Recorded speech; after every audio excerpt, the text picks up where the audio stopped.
Hello guys, a very good morning to all of you. कैसे हैं आप सब? क्या चल रहा है आज? कैसे हैं? ओके, सो पहला मेरा मिशन है आज कि मैं लॉ का जो चैप्टर 2 है वो कंप्लीट करा लूँ, क्योंकि मेरे को सेकंड चैप्टर, उसका जो नेक्स्ट चैप्टर है, थर्ड चैप्टर, वो स्टार्ट कराना है। एंड आई वांट कि जल्दी से जल्दी मैं कंप्लीट करूँ, बिकॉज अकाउंट्स हम ऑलरेडी काफ़ी फास्ट चल रहे हैं। सो आई थिंक कि अगर हम उसको थोड़ा सा भी डिले करते हैं, दैट इज ऑल्सो फाइन, क्योंकि वो आराम से कंप्लीट हो जाएगा। I am sure about it. But law मुझे फटाफट अभी कंप्लीट कराना है। सो आई थिंक कि मैं आज भी लॉ की ही क्लास लेने वाली हूँ। Okay, so yes yes yes, कल हमने क्या पढ़ा था? कल हमने बोर्ड मीटिंग का कोरम पढ़ा था, सेक्शन नंबर 174। एंड हमने मेंबर्स मीटिंग के बारे में समझा था कि कौन कौन सी मीटिंग्स होती है जहाँ पे शेयर होल्डर्स आते हैं, मेंबर्स आते हैं, वो रिजोल्यूशन पास करते हैं, वो डिसीजन लेते हैं। ओके, तो तीन टाइप की मीटिंग्स पढ़ी थी अपन ने। एक थी एजीएम और एनुअल जनरल मीटिंग, जो कि साल में एक बार होना तो कंपलसरी है। किसी भी कंपनी को साल में एक बार एजीएम तो करनी ही पड़ती है। सेकेंडली, अगर एजीएम के अलावा कोई और मीटिंग भी करनी है शेयर होल्डर्स को, तो उसको बोलते हैं EGM, which is extra ordinary general meeting. Okay, उसके बाद अगर क्लास ऑफ शेयर होल्डर्स है, क्लास ऑफ शेयर होल्डर्स है, उनको अगर कोई मीटिंग करनी है तो वो बोलते हैं क्लास मीटिंग। ठीक है, अगर उनको कोई अलग से कोई मीटिंग करनी है तो उसको बोलते हैं क्लास मीटिंग। यस, तो हमने कल इतना ही पढ़ा था, सिर्फ इतना ही पढ़ा था। एंड आज हम मेंबर्स मीटिंग के बारे में कुछ और भी पढ़ने वाले हैं, उसकी थोड़ी डिटेल, कि नोटिस कैसे भेजते हैं, उसके कंटेंट्स क्या होते हैं, एंड किस किस मोड से नोटिस भेजा जाता है, ईजीएम का मतलब क्या होता है, ये सब हम आज पढ़ने वाले हैं। ओके, उसके साथ साथ अगर हमारे पास टाइम रहेगा तो हम एक बार सेक्शन 2 सबसेक्शन 51 के एमपी की डेफिनेशन भी पढ़ेंगे। उसमें सीएस के बारे में लिखा है, कंपनी सेक्रेटरी क्या होता है, अपॉइंटमेंट कैसे होता है, कंपनी सेक्रेटरी प्रैक्टिस क्या होता है, तो आपको मजा आएगा वो चीज पढ़ने में। So yes, let's start today with, आज का टॉपिक है हमारा notice of notice of journal meeting. Meeting का नोटिस कैसे देंगे? बोर्ड मीटिंग का नोटिस कितने कितने दिन पहले देना था अपन को? बोर्ड मीटिंग का याद करो, 7 days prior to the board meeting notice चला जाना चाहिए to every director in any mode. आप फैक्स से भेजो, पोस्ट से भेजो, हैंड डिलीवरी करो, ईमेल के थ्रू करो, इलेक्ट्रॉनिक किसी मोड के थ्रू करो, आपको 7 days के पहले आपको नोटिस भेज देना चाहिए। 7 days के पहले आपको नोटिस भेज देना चाहिए। Okay, yes. तो नोटिस ऑफ जर्नल मीटिंग कितने दिन पहले जाने चाहिए? ठीक है, चलो एक बार अपन लोग पहले नोट से पढ़ लेते हैं, उसके बाद यहाँ पे आके अपन उसको लिख लेंगे, है ना?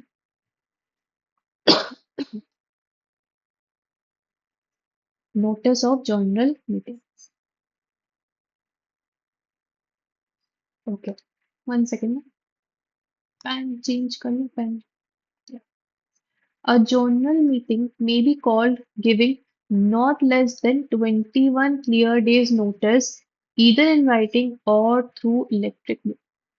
ठीक है, क्लियर डेज नोटिस बताती हूँ मैं, क्लियर डेज का मतलब क्या होता है। Not less than 21 clear days notice, either in writing or through electric mode. ठीक है, notice through electric mode shall be given in manner as we prescribe, जैसा दिया गया होगा उस तरीके से आप इलेक्ट्रॉनिक मोड में दोगे। नीचे लिखा हुआ है कि आप नोटिस थ्रू इलेक्ट्रॉनिक मोड कैसे दे सकते हो। ठीक है, तो ये नीचे लिखा है, मैं उसको नीचे पढ़ लूंगी। अगर शॉर्टर नोटिस देना है, और जर्नल मीटिंग में भी called after giving a shorter notice also if consent is given in writing or by electronic mode by not less than 95% of members entitled to vote at such meeting। मतलब क्या? अगर आपको 21 clear days से कम का notice अगर देना है, मतलब शॉर्टर नोटिस देना है, कम टाइम में आपको नोटिस सेंड करना है, तो आपको कितनों का कंसेंट चाहिए? आपको 95% शेयर होल्डर्स, 95% मेंबर्स जो कि वोट करने वाले हैं, ठीक है, जो कि वोट करने वाले हैं, 95% of members who are entitled to vote, उनका कंसेंट लेना पड़ेगा, या तो राइटिंग में या तो इलेक्ट्रॉनिक मोड से। ठीक है, मतलब आपके पास लिखित में होना चाहिए। ओके, तो ये हम समझ गए कि हमको 21 क्लियर डेज का नोटिस यहाँ पे चाहिए।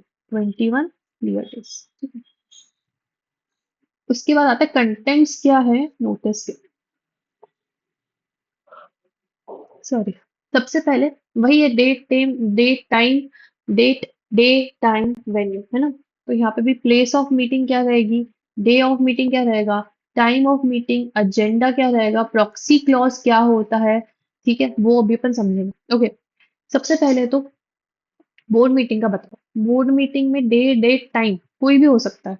कुछ भी टाइम पे, उसमें कुछ नहीं बताया गया है कि इस टाइम से इस टाइम तक होना चाहिए, इसी डे पे होना चाहिए या इसी प्लेस पे होना चाहिए। ऐसा ऐसा कहीं पे भी नहीं लिखा। मतलब आप डायरेक्टर्स में जब बोर्ड मीटिंग होती है, डायरेक्टर्स की जब बोर्ड मीटिंग होती है, they are free to choose the place, they are free to choose the day, they are free to choose the time. ठीक है, दे आर फ्री। बट ऐसा नहीं है। एजीएम जब एनुअल जनरल मीटिंग कर रहे हो, आप मेंबर्स मीटिंग कर रहे हो, तो आपको कुछ रूल्स याद रखने पड़ते हैं with respect to these day, date, time, place, venue. ठीक है, ओके। तो प्लेस ऑफ मीटिंग क्या रहेगी? जैसे कि बोर्ड मीटिंग में प्लेस तो कुछ बता ही नहीं गई थी, बस ये बता दिया था जो भी वेन्यू है आपका, जो भी वेन्यू है आपका, वहां पे आपके नोटिस में लिखा होना चाहिए। ओके।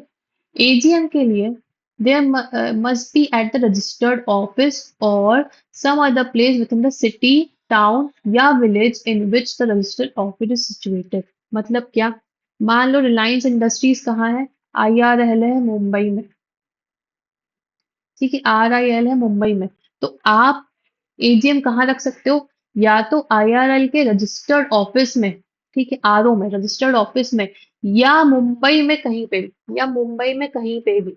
ठीक है, जहां पे रजिस्टर्ड ऑफिस सिचुएटेड है, जहां पे रजिस्टर्ड ऑफिस सिचुएटेड है, मतलब मुंबई में सिचुएटेड है, मुंबई की रजिस्टर्ड ऑफिस है, तो मुंबई में कहीं पे भी हो सकता है। मुंबई में कहीं पे भी हो सकता है। ठीक है, रिलायंस इंडस्ट्रीज के या तो रजिस्टर्ड ऑफिस में होगा, या रिलायंस इंडस्ट्री जहाँ पे रजिस्टर्ड है, मतलब कौन से सिटी में रजिस्टर्ड है? मुंबई सिटी में रजिस्टर्ड है, तो मुंबई में कहीं पे भी हो सकती है। ठीक है, मतलब उनने रेस्ट्रिक्शन दे दिया कि रजिस्टर्ड ऑफिस यहाँ, जहाँ पे रजिस्टर्ड ऑफिस जिस सिटी टाउन विलेज में रजिस्टर्ड है, उस जगह पे। अगर वो छोटे से टाउन में रजिस्टर्ड है तो उस टाउन में हो सकती है, अगर वो किसी सिटी में रजिस्टर्ड है तो सिटी में हो सकती है। Okay, no such restrictions applies to EGM. But EGM पे अप्लाई नहीं करता, सिर्फ एजीएम पे अप्लाई करता है। सिर्फ एनुअल जनरल मीटिंग पे ये क्लॉज अप्लाई करता है। अगर एक्स्ट्रा ऑर्डिनरी जनरल मीटिंग करनी है तो वो फिर आप कहीं पे भी कर लो। ठीक है, फिर वो आप कहीं भी कर लो। अब मीटिंग का डे कौन सा होना चाहिए? It should not be a national holiday.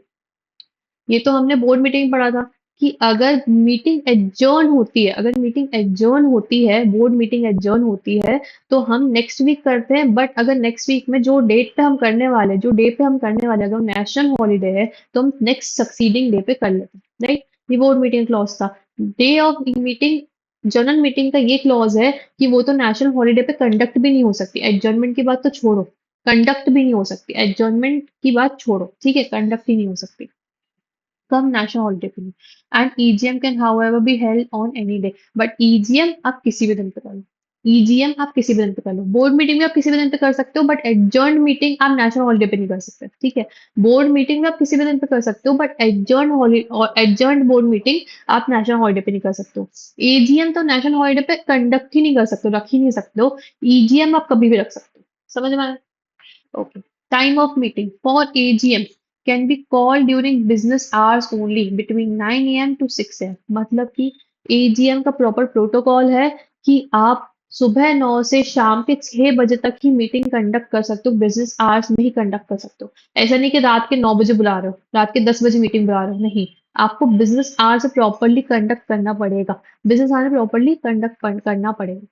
अब ऐसा क्यों हो रहा है कि बोर्ड मीटिंग कभी भी हो सकती है, बट जनरल मीटिंग के लिए इतने क्लॉजेस है? Why it is happening?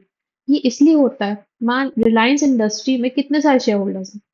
कितने सारे? हो सकता है मैं भी एक शेयर होल्डर हूँ रिलायंस इंडस्ट्री की, भले 1000 शेयर्स की शेयर होल्डर हूँ, बट मैं भी एक शेयर होल्डर हूँ किसकी? रिलायंस इंडस्ट्रीज की। ठीक है, मैं कहाँ बैठी हूँ? मैं हूँ एमपी, मध्य प्रदेश में बैठी हूँ। ठीक है, हो कहाँ रही है मीटिंग? मुंबई में हो रही है मीटिंग। ठीक है, अगर वो मुझे 21 डेज का नोटिस नहीं देंगे तो मैं कैसे वहां पहुंच पाऊंगी? ऐसी बहुत सारे मेंबर्स है, बहुत सारे शेयर होल्डर्स है जिनके पास वोटिंग राइट्स हो सकती हैं। ठीक है, वो लोग बहुत अलग अलग शहर में बैठे हुए हैं। वो वहां पे मुंबई में नहीं बैठे, वो अलग अलग शहर में बैठे हैं। वो इन्वेस्ट किए हैं रिलायंस इंडस्ट्री में, एंड वो बैठ गए हैं अपने शहर में जाके, है ना। मतलब वो मुंबई में नहीं है, तो मुंबई में आने तक के लिए उनको टाइम तो चाहिए, सोचने का टाइम तो चाहिए। बुक्स, टिकट बुक करने का भी तो टाइम चाहिए, है ना। सब कुछ, अकोमोडेशन, टिकट विकेट, सब जो भी बुक करना है, जो भी उनके उनके उसमें आता है, जो भी उनको बुक करना है, उसके लिए उनको टाइम चाहिए। They need some time, that's why 21 clear days का नोटिस देते हैं। दूसरा, हम किसी भी दिन नहीं रख सकते AGM. AGM it's a big thing, एक बिग इवेंट है।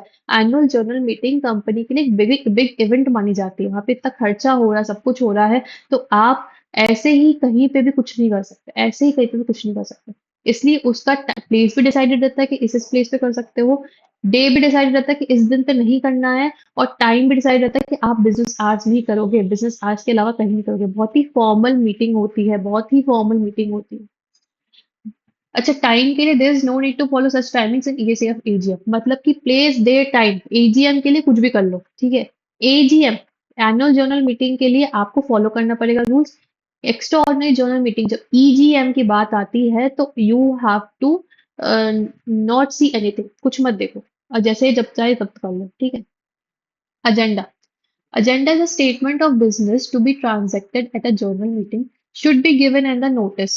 In case the meeting is transact a special business, a complete explanatory statement should be attached about such item. मतलब कि हमको जर्नल मीटिंग में किस किस बारे में बातें करनी है, जर्नल मीटिंग में हमको किस किस चीजों के बारे में बातें करनी है, क्या क्या हमारे टॉपिक्स ऑफ डिस्कशन रहेंगे, वो कहाँ पे लिखा जाएगा, वो एजेंडा में लिखा जाता है। उसको एजेंडा ऑफ द मीटिंग कहते हैं, जब एजेंडा में लिखा रहता है कि हमको क्या क्या डिस्कस करना है, ओके।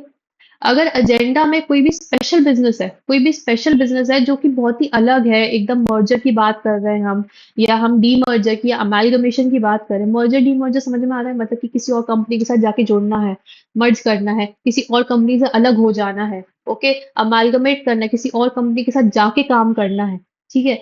तो अगर ये किसी कोई स्पेशल बिजनेस की बात आती है, तो उसके साथ साथ हमको एक एक्सप्लेनेटरी स्टेटमेंट भी नोटिस के साथ अटैच करना रहता है। तो नोटिस के साथ क्या क्या अटैच करना रहता है? एक तो एजेंडा ऑफ द मीटिंग, दूसरा अगर कोई स्पेशल बिजनेस है तो एक्सप्लेनेटरी स्टेटमेंट भी अटैच करना रहेगा हमको उस आइटम के लिए। अब बात आती है प्रॉक्सी क्लॉज की। बात आती है प्रॉक्सी क्लॉज की। प्रॉक्सी क्लॉज क्या होता है? प्रॉक्सी क्लॉज क्या होता है? एक मिनट ना। Yes, the proxy clause with reasonable prominence. Every notice calling a meeting of a company which has a share capital or the articles of which provide for voting by proxy at the meeting should carry with reasonable prominence a statement that a member is entitled to attend and vote, is entitled to appoint one or more proxies to attend and vote instead of himself, and a proxy need not to be a member. ठीक है। मतलब क्या है इसका? Proxy का मतलब ये होता है कि आपकी जगह कोई और जाके एक्ट कर रहा है, आपकी जगह कोई और जाके एक्ट कर रहा है। प्रॉक्सी का मतलब सिंपल तरीके से ये होता है। मान लो कि कहीं पे मीटिंग है, रिलायंस इंडस्ट्री की मीटिंग है, मैं शेयर होल्डर मेरे को वोट करना है रिलायंस इंडस्ट्रीज में, ठीक है। अब मैं किसी काम की वजह से नहीं जा पा रही हूँ, मैं किसी काम की वजह से नहीं जा पा रही हूँ, तो मैं मुंबई में जो मेरी फ्रेंड है, मैंने उसको एज अ प्रॉक्सी अपॉइंट कर लिया कि तुम एज अ प्रॉक्सी बन के जाओ, कि तुम प्रियल के लिए प्रियल की जगह पे वोट देने जा रहे हो। मतलब तुम क्या बन गई हो? मेरी प्रॉक्सी बन गई हो, ठीक है, मेरी प्रॉक्सी बन गई हो। तो तुम जाओगी वहां पे, मैंने तुम्हें एक लेटर दिया है प्रॉक्सी वाला, तुम वहां पे लेके जाओगी, ओके। तुम वहां पे, और मैं ये चीज ऑलरेडी कंपनी को बता दूंगी पहले ही कि प्रॉक्सी आने वाली है मेरी जगह पे वोट करने के लिए, ठीक है। प्रॉक्सी आने वाली है मेरी जगह पे वोट करने के लिए, तो मेरी फ्रेंड जाएगी मुंबई की मुंबई, वो जाएगी रिलायंस इंडस्ट्री की जनरल मीटिंग में, और मेरी जगह पे वोट करके आ जाएगी, मेरी जगह पे वोट करके आ जाएगी, ओके। तो ये होता है प्रॉक्सी कंसेप्ट। ये प्रॉक्सी कंसेप्ट इसलिए लाया गया है कि लोगों को थोड़ा सा कन्वीनियंस रहे, कि उनको तो वोट करना है और खुद नहीं आ पा रहे हैं, तो किसी और को भेज सकते हैं अगर वो फ्री नहीं है, ठीक है। अगर वो फ्री नहीं है तो किसी और को भेज सकते हैं, ठीक है। ये कब हो सकता है? जब भी किसी कंपनी में शेयर कैपिटल रहता है, ऐसी कंपनी जिसमें शेयर कैपिटल रहता है, शेयर कैपिटल वाली कंपनी, गारंटी वाली कंपनी नहीं, जिस कंपनी में शेयर कैपिटल है, ठीक है। दूसरा, वो कंपनी जिसके आर्टिकल्स ऑफ एसोसिएशन में लिखा है कि voting bye proxy is allowed, ठीक है। Voting bye proxy is allowed, उसके आर्टिकल्स ऑफ एसोसिएशन में लिखा हुआ है, तो वो प्रॉक्सी से वोटिंग करवा सकते हैं। वो चाहे तो प्रॉक्सी अप्रूव या अलाउ कर सकते हैं अपने मेंबर्स के लिए, ठीक है। जरूरी नहीं कि प्रॉक्सी जो है वो मेंबर होना चाहिए कंपनी का, ठीक है। वो जरूरी नहीं है कि मेंबर होना चाहिए, हो भी सकता है मेंबर, अगर दूसरा मेंबर है कंपनी का। मान लो कि मेरी जो फ्रेंड है वो रिलायंस इंडस्ट्रीज की मेंबर ऑलरेडी है, बट मैंने उसको अपना प्रॉक्सी बना दिया। मैंने बोला कि जितने शेयर्स मेरे पास है उतने का वो तू दे के आ जाना, तू दे के आ जाना, मैं नहीं आ पाऊंगी, तो वो प्रॉक्सी बन सकती है। अगर वो मेंबर नहीं है तो भी प्रॉक्सी बन सकती है, मेरी प्रॉक्सी बन सकती है। तो ये एक प्रॉक्सी क्लॉज है जर्नल मीटिंग में। इसके बारे में ना आप बहुत डिटेल में कब पढ़ोगे, आप एग्जीक्यूटिव में पढ़ोगे। अभी आपको इतना ही समझना जरूरी है, इतना ही समझना जरूरी है। इसे डिटेल में आप कब पढ़ोगे, एग्जीक्यूटिव में पढ़ेंगे आराम से डिटेल में इसको, ठीक है। ओके। अब आता है नोटिस थ्रू इलेक्ट्रॉनिक मोड। अच्छा, बिफोर डूइंग दैट एक बार नोटिस ऑफ जर्नल मीटिंग और जो कंटेंट्स है उसका अपन लिख लेते हैं। सबसे पहले हम आपको समझाने वाले थे कि नोटिस जो है कितने के दिन का होना चाहिए। एक minute, 1 second.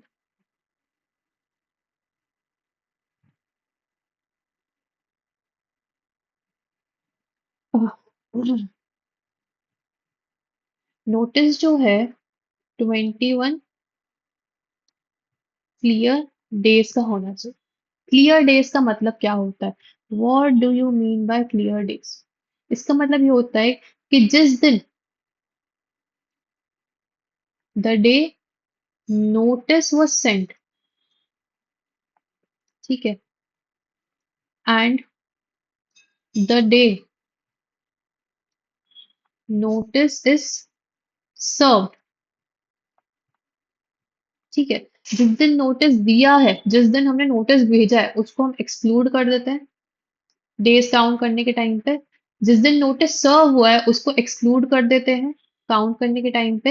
And date of meeting, जिस दिन भी मीटिंग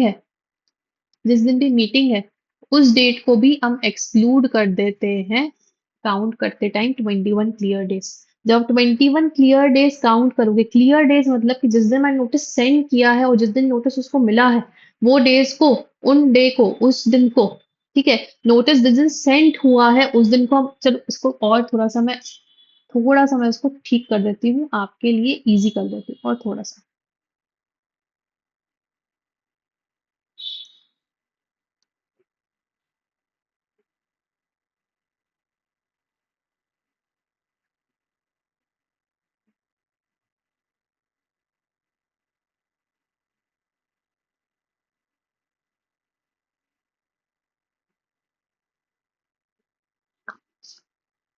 मैं आपको और अच्छे से क्लियर कर देती हूँ इसके।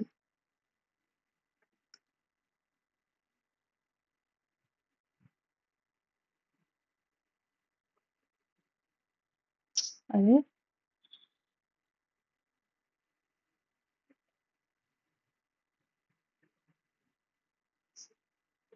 हाँ, तो आपको दो दो दिन मैंने जो अलग अलग लिख दिया था वो एक्चुअली एक ही है। जिस दिन सेंड या सर्व होता है वो एक ही होता है, ठीक है। जिस दिन नोटिस हमने सेंड किया है उस दिन को एक्सक्लूड कर देंगे। एंड जो डेट ऑफ मीटिंग है, जिस दिन की मीटिंग है, उसको भी हम क्या कर देंगे, एक्सक्लूड कर देंगे, एक्सक्लूड कर देंगे, एक्सक्लूड कर देंगे। चलो एक पल के लिए अपन कैलेंडर ओपन करते हैं, कैलेंडर ओपन करते हैं एंड उसमें देखते हैं कि कैसे नोटिस जो है, notice of the 21 clear days वाला जो है ना चीज, उसको कैसे काउंट किया जाएगा। ओके, एक बार ओपन करके देखते हैं।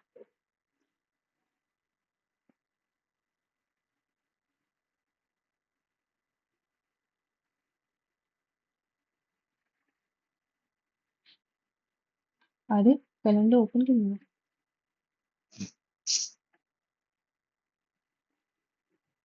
मान लो कि एग्जाम्पल देती हूँ मैं यहाँ पे आपको, एग्जाम्पल है कि मीटिंग होनी है मीटिंग ऑन 30 जून 2026, ठीक है। मीटिंग होनी 30 जून 2026 को, ठीक है। देखना।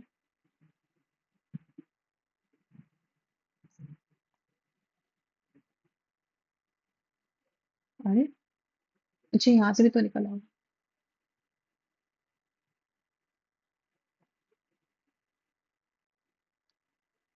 हम्म,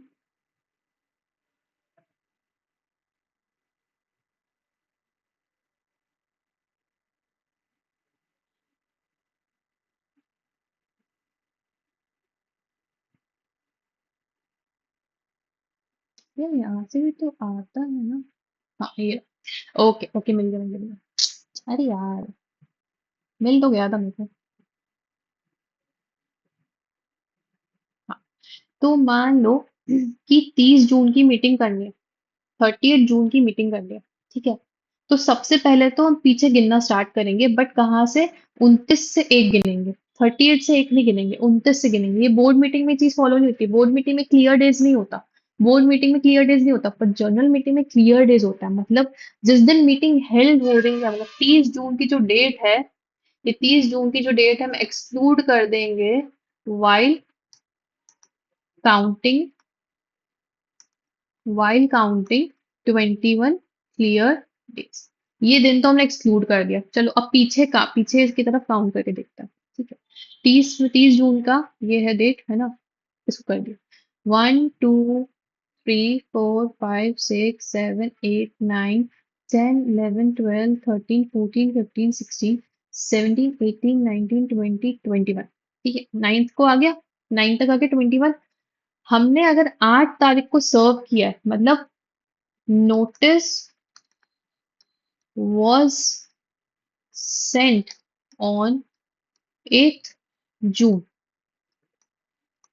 2026। तो ये जो 8 जून की डेट है, it will also be excluded while counting 21 days, clear days. इन दोनों के बीच में इन दोनों के बीच में 21 डेज होने चाहिए, इन दोनों के बीच में 21 डेज होने चाहिए। हमको क्या क्या एक्सक्लूड करना है? जिस दिन मीटिंग हो रही है, डेट ऑफ द मीटिंग, उसको एक्सक्लूड करना है। एंड जिस दिन नोटिस भेजा गया है, 8 जून को भेजा है, तो उसको भी एक्सक्लूड करना है। उनके बीच में कितना डेज होना चाहिए? 21 क्लियर डेज तो होने ही चाहिए। उससे पहले भी आप भेज सकते हो, उससे पहले भी आप भेज सकते हो, पर इन दोनों के बीच में 21 क्लियर डेज का नोटिस होना ही चाहिए, होना ही चाहिए। क्या आपको इस एग्जाम्पल समझ में क्लियर डेज क्या होता है? Is it clear to you कि क्लियर डेज क्या होता है? ओके, चलो अब आगे बढ़ते हैं।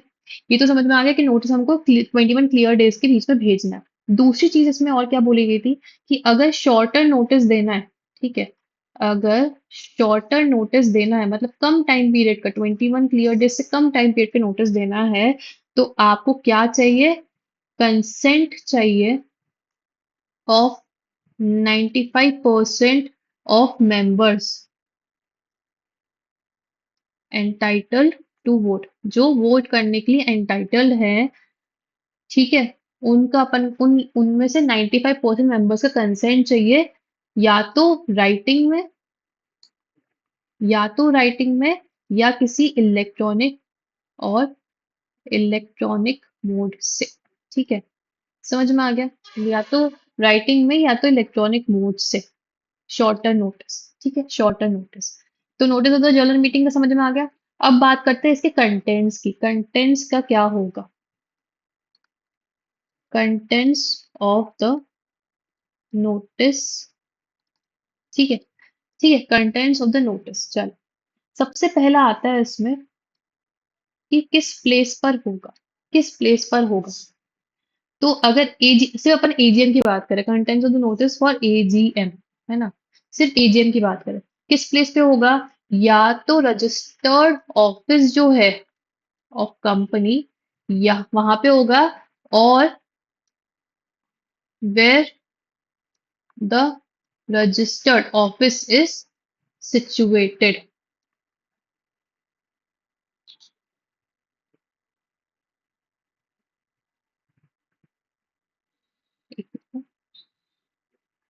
हाँ, सिचुएटेड, सिचुएटेड, मतलब कोई भी, जो भी सिटी या टाउन या विलेज में, वहां पे। Is it clear? ये समझ में आ गया? ओके, ठीक है। तो प्लेस कहाँ रहेगी? Registered office of the company, या जहाँ पे रजिस्टर्ड ऑफिस सिचुएटेड है, रजिस्टर्ड ऑफिस सिचुएटेड, जो भी स्टेट, सिटी, टाउन या विलेज, सिटी टाउन या विलेज, स्टेट नहीं, सिटी टाउन या विलेज। प्लेस के बाद आता है कि किस डे पे होगी, किस दिन पे होगी। तो किस दिन पे होगी? Any day not being national holiday.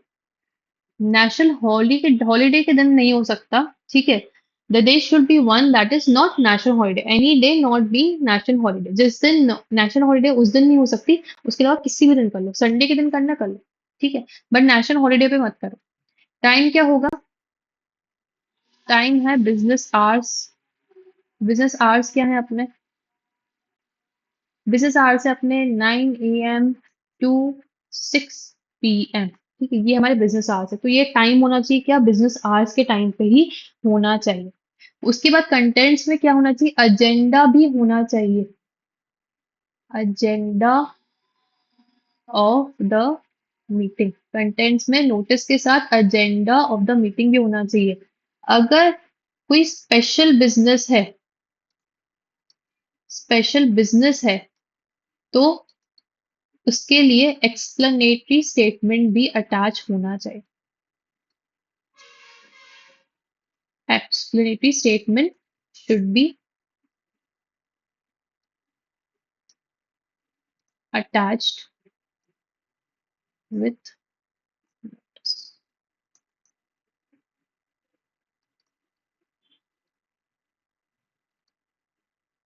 ठीक है, क्या इतनी बात क्लियर हो गई? इतनी बात क्लियर हो गई?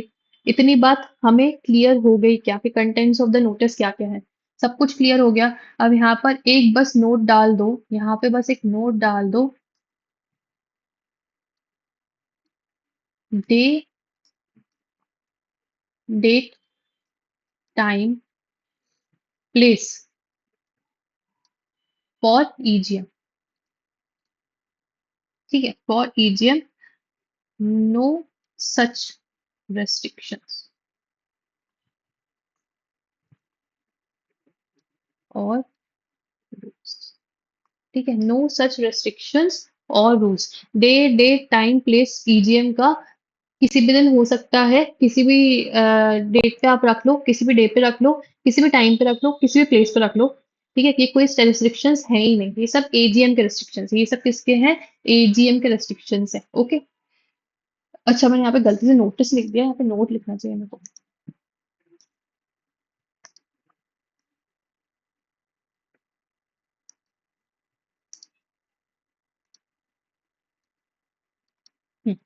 ओके, ये हो गया हमारा। अब बात एक और चीज की आती है जिसका नाम है प्रॉक्सी क्लॉज। ठीक है, तो members are allowed.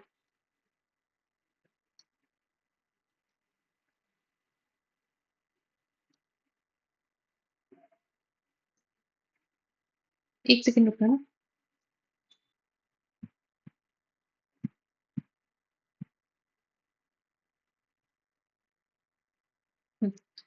Proxy clause से members are allowed to appoint a proxy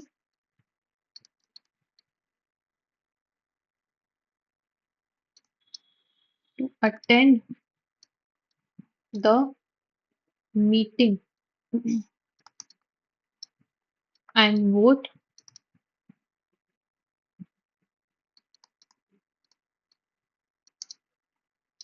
instead of the member।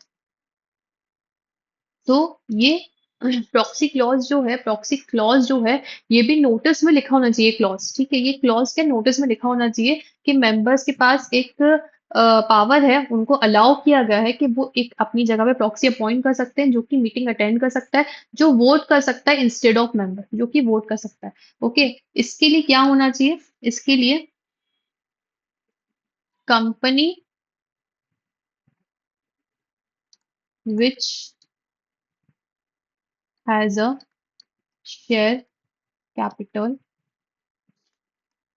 And और, ठीक है, और सॉरी एंड नहीं, और AOA of the company provides for same। ठीक है, AOA of the company provides for same.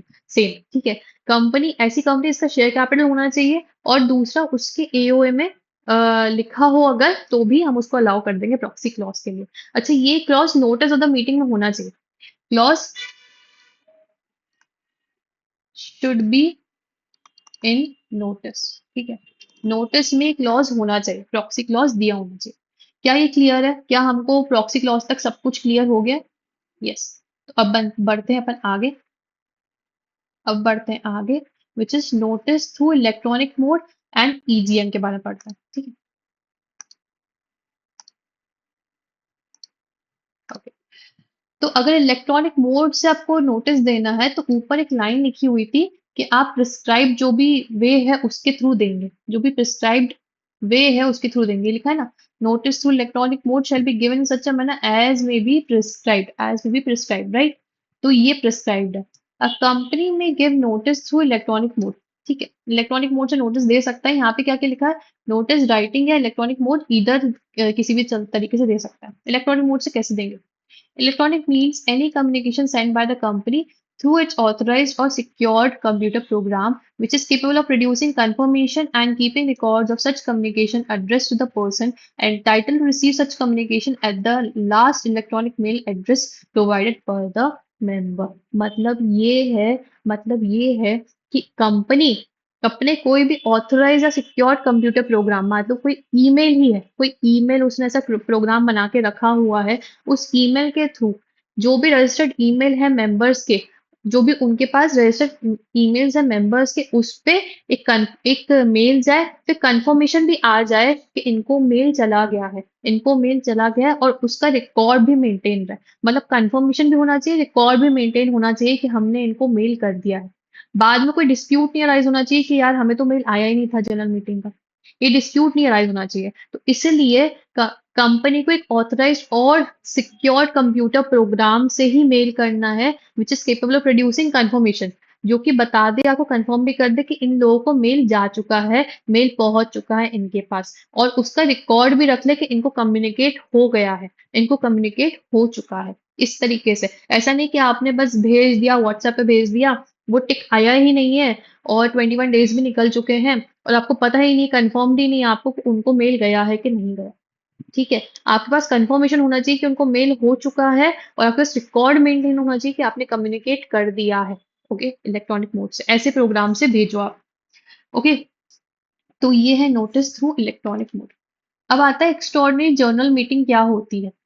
All general meetings other than the annual general meetings are called extraordinary general meetings, मैंने आपको बता चुकी हूँ। ईजीएम कौन बुला सकता है? बोर्ड बुला सकती है। By board on requisition of share holders, अगर कुछ शेयर होल्डर्स हैं उन्हें रिक्वेस्ट करिए बोर्ड को, तो फिर बोर्ड बुला सकती है। बाय रिक्वेस्ट रिक्वेस्ट रिक्वेस्ट जित बाय रिक्वेस्ट, अरे मैं बोल नहीं पा रही हूँ वर्ड, ठीक है। जिनने रिक्वेस्ट करी है, शेयर होल्डर्स जो हैं उन वो भी बुला सकते हैं। और जो ट्रिब्यूनल है आपकी, ट्रिब्यूनल कौन सी है? National national company law tribunal, इसको अपन प्यार से क्या बोलते हैं? एनसीएल, एनसीएलटी, इसको अपन क्या बोलते हैं प्यार से? एनसीएलटी। तो नेशनल कंपनी लॉ ट्रिब्यूनल जो है वही बुला सकती है, बोर्ड भी बुला सकती है, on requisition of share holders, और जो भी रिक्विजिशनिस्ट है वो भी, ठीक है। मैं बोल नहीं पा रही हूँ, मुंह से वर्ड नहीं निकल पा रहा है वो, बट रिक्विजिशनिस्ट बोल दिया मैंने लास्ट में। ओके, तो बोर्ड बुला सकती है। रिक्वेजिशन ऑफ शेयर होल्डर्स, अगर रिक्वेस्ट करिए शेयर होल्डर्स ने तो बोर्ड बुला सकती है। रिक्वेजिशनिस्ट खुद बुला सकते हैं, और ट्रिब्यूनल भी ईजीएम बुला सकती है, ट्रिब्यूनल भी ईजीएम बुला सकती है। इन सब ये सब लोग कॉल कर सकते हैं एक्स्ट्रा ऑर्डिनरी जर्नल मीटिंग। क्या ये आपको क्लियर है? चलो इलेक्ट्रॉनिक मोड का बस लिख लेते हैं यहाँ पे। अच्छा, ऊपर अपन एक चीज और यहाँ पे डाल देते हैं कि नोटिस आप इन राइटिंग, एक मिनट पेन चेंज करना पड़ेगा।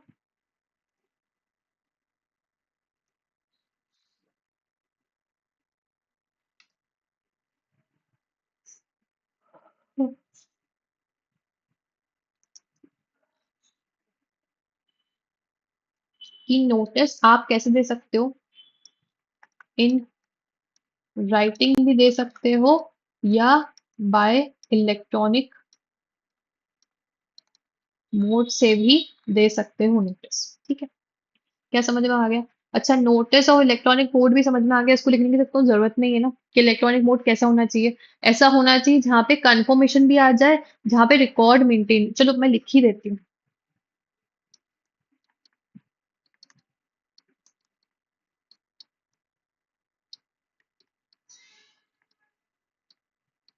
कि आपके पास एक एटलीस्ट नोट्स में लिखा तो हो ये पॉइंट, अगर मिस हो गया गलती से और अगर क्वेश्चन आ गया तो ये इजी क्वेश्चन रहेगा बहुत ही ज्यादा। कि इलेक्ट्रॉनिक मोड का मतलब होता है, इलेक्ट्रॉनिक मोड का मतलब होता है any authorised and secured program capable of capable of, ठीक है, capable of producing confirmation of notice sent and keeping record for the same। ठीक है, ठीक है। और हम इलेक्ट्रॉनिक मोड से अगर नोटिस भेजेंगे तो कहाँ भेजेंगे? Last email of member registered with company, ठीक है। Last email of member registered with company, ये हो गया इलेक्ट्रॉनिक मोड की बात। ईजीएम की बात तो समझ में आई गई होगी आप लोग को, तो ईजीएम का अब हम यहाँ पे लिखने की जरूरत नहीं है। ओके, आते हैं हमारे नेक्स्ट टॉपिक पे विच इज अबाउट की मैनेजेरियल पर्सनल। की मैनेजेरियल पर्सनल, अब ये क्या होते हैं?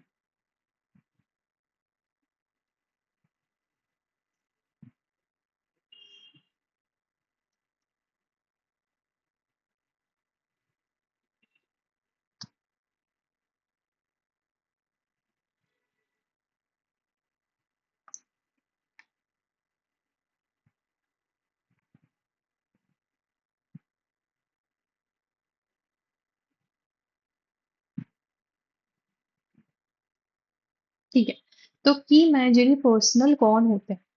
की मैनेजर्स का मतलब पता है? की मैनेजर्स का मतलब ये है कि जो हमारे कंपनी के इंपॉर्टेंट लोग हैं, जो हमारे कंपनी के इंपॉर्टेंट लोग हैं उनको की मैनेजरियल पर्सन कहते हैं। जो कंपनी के बहुत इंपॉर्टेंट लोग हैं उनको बोलेंगे हम के एम पी। आज से हम उनको क्या बोलेंगे? के एम पी, की managerial person.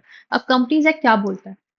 Companies Act 2013 has for the first time recognized the concept of KMP। 2013 में ये concept आया है, 2013 Companies Act में ही ये concept recognize हुआ है KMP का।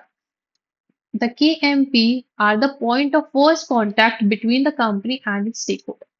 मतलब क्या?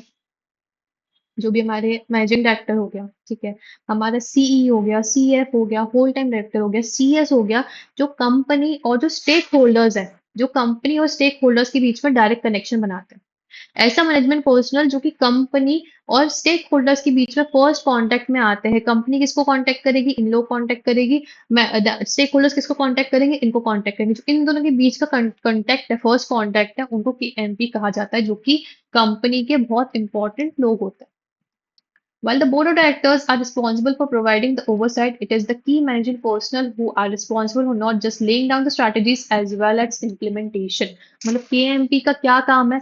बीओडी तो ओवरसाइट कर ही रही है, बट केएमपी का काम क्या है? केएमपी का काम ये है कि वो स्ट्रैटेजीज बनाए कंपनी के लिए, उनको इम्प्लीमेंट करवाए, उनके इम्प्लीमेंटेशन में हेल्प करे। ये सब काम है केएमपी का, जो कि कंपनी में बैठ के क्या बना रहे हैं? स्ट्रैटेजीज बना रहे हैं, और इम्प्लीमेंटेशन कैसे करना है, किस तरीके से करवाना है, क्या करना है, वो सब इम्प्लीमेंटेशन भी करा रहे हैं। तो वो स्ट्रैटेजीज ही बनाते हैं और इम्प्लीमेंटेशन भी करवा रहे हैं।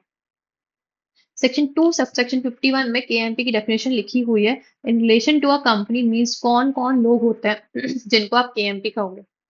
चीफ एग्जीक्यूटिव ऑफिसर और द मैनेजिंग डायरेक्टर और the manager of the company. मतलब सीईओ की बात हो गई यहाँ पे। सीईओ सबसे इंपॉर्टेंट इंसान। कंपनी सेक्रेटरी, आपका नाम आ गया सीएस, आप बनने वाले हो ना सीएस, आपका नाम आ गया कि आप कौन हो? एक कंपनी के केएमपी में आते हो, की मैनेजर पर्सन में आते हो। Whole time director, W T D, whole time director, जो पूरे टाइम वहां पर डायरेक्टर बन के बैठा है। चीफ फाइनेंशियल ऑफिसर, सीएफओ, ठीक है।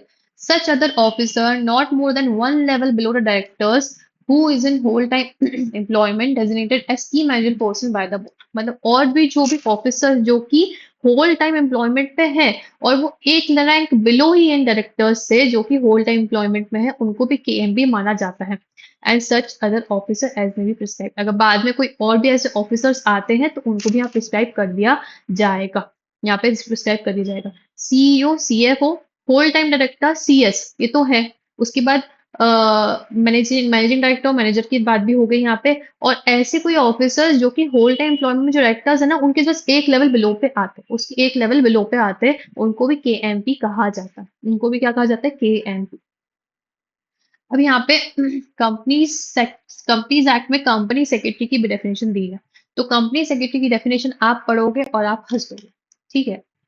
Section 2, subsection 24 of the Companies Act 2013 defines company secretary or secretary कैसे? As a company secretary as defined in clause C of subsection 1 or section 2 of the Company Secretaries Act 1918 who is appointed by the company to perform the functions of company secretary under this act। ये तो भाई tongue twister हो गया, tongue twister ही कर दिया उन्होंने। ठीक है, company secretary is a secretary as a company secretary defined in this section this clause in company secretaries act 1980 who is appointed by the company to play the to function या perform the functions of the company secretary under this act. Learn ही मत करो, learn ही मत करो, ठीक है। Company secretary ये वो इनने बस ये बता दिया कि कंपनी सेक्रेटरीज एक्ट 1980 में जाके देख लो कंपनी सेक्रेटरी की डेफिनेशन क्या है, और जिसको कंपनी ने अपॉइंट किया है to perform the functions of a company secretary. ठीक है, बस यही डेफिनेशन किस में दी है? कंपनीज एक्ट में दी है। उनने तो डायरेक्टली उस पर डाल दिया, उनने डायरेक्टली बर्डन किस पर डाल दिया? कंपनी सेक्रेटरीज एक्ट 1980 पे डाल दिया। अब अपॉइंटमेंट कैसे करेंगे? अब होल टाइम कंपनी सेक्रेटरी का अपॉइंटमेंट कैसे होता है? As per rule 8 of the companies appointment and remuneration of managerial personnel rules 2014, ये रूल्स है, अलग अलग रूल्स निकलते कंपनीज भी। कंपनीज एक्ट तो है हमारे पास, उसके साथ बहुत सारे रूल्स निकलते हैं। तो ये एक रूल का नाम है appointment and remuneration of managerial personal rule 2014 का। रूल एक्ट 8 बोलता है कि हर लिस्टेड कंपनी या every other public company, listed company, public company मतलब प्राइवेट कंपनी को तो यहाँ से हटा दिया, having a paid up share capital of 10 crore rupees or more shall have whole time key managerial personnel which includes a whole time company secretary। मतलब क्या? मतलब क्या? ये है कि हर लिस्टेड कंपनी और सारी पब्लिक कंपनी जिनका paid up share capital 10 crore से ज्यादा है, तो उनको एक whole time company secretary appoint करना पड़ेगा एज की मैनेजरियल पर्सन। ठीक है, सारी लिस्टेड कंपनी और सारी पब्लिक कंपनी जिसका शेयर कैपिटल 10 करोड़ से ज्यादा है, 10 करोड़ से ज्यादा है, उनको होल टाइम कंपनी सेक्रेटरी, पूरे टाइम के लिए कंपनी सेक्रेटरी अपॉइंट करना पड़ेगा एज की मैनेजरियल पर्सनल। ठीक है, further as per rule 8 A, अच्छा रूल 8 ए भी आया है। Every private company which has paid up share capital of 10 crore rupees और more shall have whole time company secretary. ऊपर पब्लिक कंपनी को हटा दिया था रूल 8 में, फिर रूल 8 ए लेकर आए, उसमें ये बोला गया कि प्राइवेट कंपनी जो है जिसका paid up share capital 10 crore से ज्यादा है, सेम है, पब्लिक कंपनी की लिमिट भी सेम है, प्राइवेट कंपनी की लिमिट भी सेम है, कि 10 करोड़ से जिनका ज्यादा है उनको whole time company secretary appoint करना पड़ेगा। ठीक है, ये तो हमने बात कर ली कि किसको अपॉइंट करना है। तो पहले तो ये बोला कि सारी लिस्टेड कंपनीज को तो अपॉइंट करना है, एंड जो भी पब्लिक कंपनी है या प्राइवेट कंपनी है जिसका जिसका ये तो अलग हो गया, जिसका पीयूसी 10 करोड़ से ज्यादा है, उनको भी क्या करना है? उनको भी क्या करना है? उनको भी whole time company secretary appoint करना है। Okay, company secretary in practice कौन होता है? A company secretary may be appointed as KMPs and also otherwise by various function by the companies act 2013। मतलब कंपनी सेक्रेटरी को केएमपी की तरह appoint भी किया जा सकता है, या दूसरे कोई और फंक्शंस है उसके लिए भी कंपनीज एक्ट में अपॉइंट किया जा सकता है।